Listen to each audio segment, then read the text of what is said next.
75 square feet. This room is small, but it's a real sewing factory. Normally I make shirts out of here for my clothing brand, but this time I'm going to make some Selvedge Denim jeans. This denim is from Co Mills. They were a big producer in the US, and they were also a partner with Levi's. They closed recently, so they don't make this stuff anymore. I've been studying jeans and pants pretty intensely over the past year and made way too many prototypes, so I think these are going to turn out pretty good. I usually start by sewing the front pocket bags. Here I'm attaching the pockets to the fronts of the jeans. I always do 2 rows of top stitching. Here I'm sewing the parts for the zipper flap. These are called facings, and they're used to attach and cover the zipper.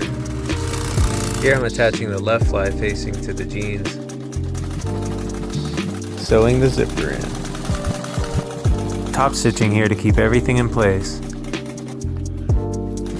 Sewing zipper to the right side facing.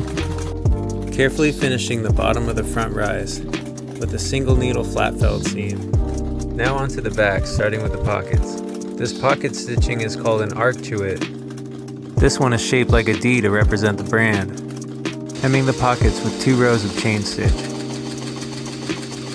Securing the pockets with some hidden bar tacks.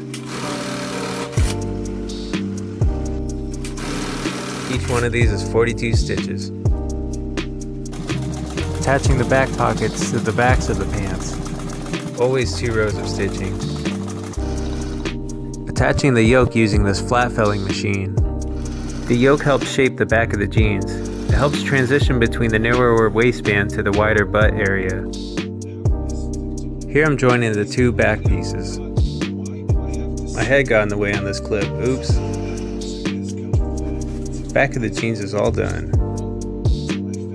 Joining the front and the back of the pants by sewing the inseam.